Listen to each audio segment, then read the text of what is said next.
You know, the summer before in 2020, when there was an absolute disaster in this country where riots and burning of federal buildings occur, we saw billions of dollars, multiple deaths occur. Speaker Pelosi, I believe, is culpable with part of this in allowing this, paving the way for the terrible thing to happen on January 6th, to just dismiss America's memory of what happened the summer before. Thank you, Mr. Chairman. I apologize if I'm a little out of breath. It's just being old. Thank you all for coming forward. It takes absolute courage, absolute courage. Every damn meeting we have now has Trump derangement syndrome talking to it. This was a dereliction of duty by the Secretary of the Army, who refused, by the way, to come before this committee because he knew his culpability. He knew that he lied and he was derelict in the duty. And I appreciate from the bottom of my heart you guys standing up for the United States of America. You took an oath to it, as did the Secretary, and you're keeping your oath. So I deeply appreciate it at your own personal cost, because we know the weaponization of this government is occurring at an exponential rate. And it's just it is just proof in the pudding that this is what we're dealing with. I swear, why do we not have bipartisan support in getting to the bottom of this is beyond me. It's everything about Trump.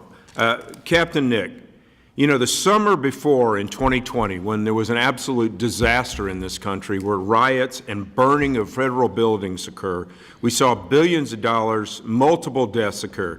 Speaker Pelosi, I believe, is culpable with part of this in allowing this, paving the way for the terrible thing to happen on January 6th, to just dismiss America's memory of what happened the summer before. In contrast, the protests at Capitol on January 6th, which we know were all wrong, there was no hesitation in creating a politicized community. And we had a former Republican who saw it as a personal grind to go after President Trump, basically not allowing evidence to come before the committee. It's been more than 3 years, and members of the D.C. National Guard are coming forward with your oath to provide clarity.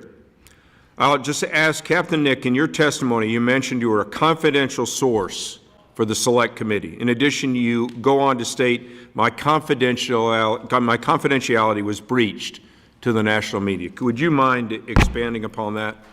Yes, sir. First, I'd like to correct the record from a previous statement from your colleague. When he asked a question about Pentagon officials and their desire to send troops, I said absolutely. I meant they did not at the time want to send troops to the Capitol, just for clarification. I was informally, after January 6th, at some time after, I was informally interviewed by the Select Committee on January 6th. I gave informal testimony and hired counsel from Tully Rickney, Dan Meyer, who's also behind me. After giving my written notes and informal testimony, a couple weeks later, I was contacted by Political from a news outlet, from a writer requesting comment on my handwritten notes they got a copy of.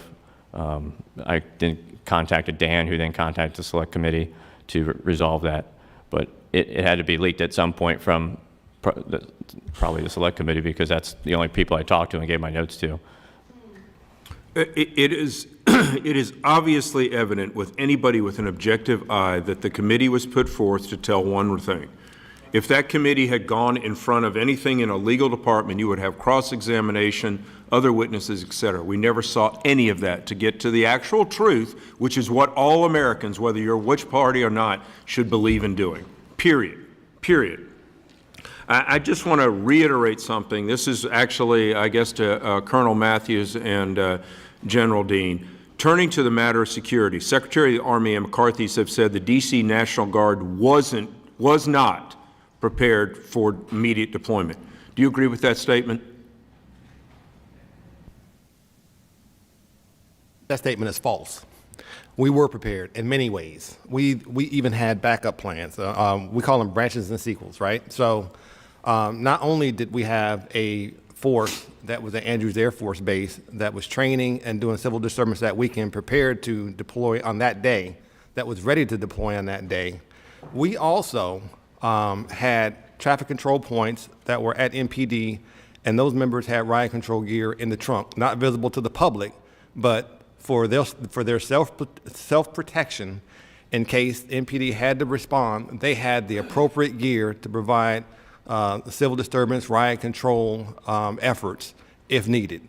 And so we had the capability, we had the planning, we had the know-how. So the question that I have is, so out of all the events, out of all the inaugurations the District of Columbia National Guard supported, out of all the NATO summits, out of all the IMF protests that we've had, the summer 2020, COVID, we were not able to respond to this, we're incapable, that's categorically false. I find it just, my time is short, but I just find it a slap in the face to all the good men and women who serve in our armed forces to say you're not prepared. A slap in the face. And because this guy wanted to save his butt with the hope of getting in the Biden administration, that's point blank what happened. Thank you, Mr. Chairman. I'll yield back. So the arms dealer that President Biden freed in a prisoner swap, Victor Bout, is now, according to the Wall Street Journal, selling weapons to the Houthis. Does President Biden think that is a problem? So look, a couple of things. I can't confirm that report today, I believe in the Wall Street Journal. I do want to put out a couple of facts here that is important to note. Look, securing the release of Americans who are being held hostage and wrongfully detained is a big priority, is a priority for this administration. And I would note that we have been extraordinarily successful in getting that done. It is a top priority to get these Americans, again, wrongfully detained and held hostage. And so that is something, and it's not easy. It is not an easy thing to do. It is not, there are some difficult decisions that we have to make. We've been very transparent about that. Very transparent. As you're talking about Victor Bout, that was related to Brittany's release. And so even then, a year and a half ago, we were clear about decisions that have to be made on a number of occasions, and it's incredibly difficult. And we've been transparent about it. We've been very transparent. So look, we're going to continue to do what we can, do everything that we can to bring Americans home who are wrongfully detained and held hostage.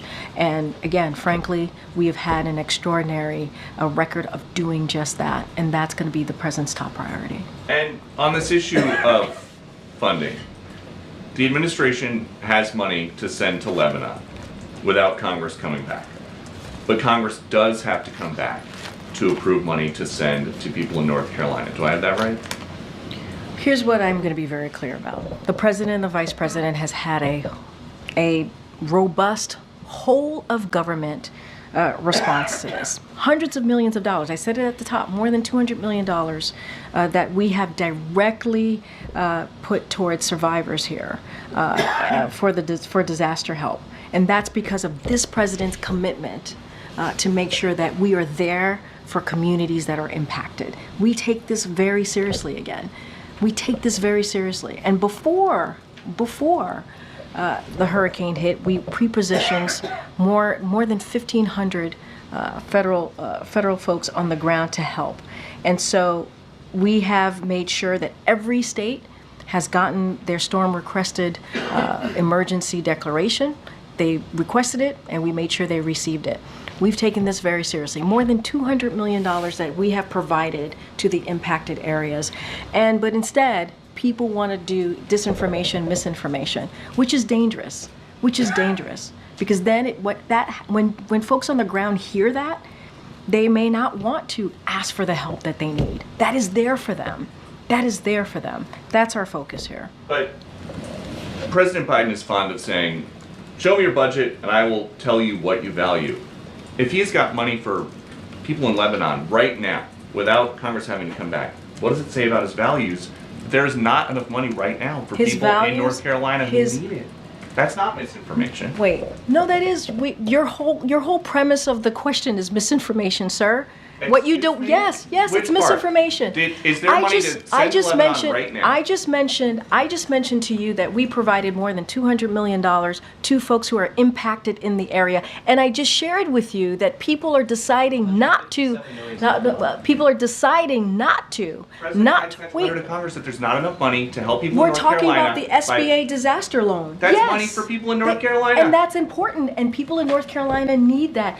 Wait, this is nothing new. Peter, this is nothing new. Congress comes together, they provide money, millions of dollars, for disaster relief.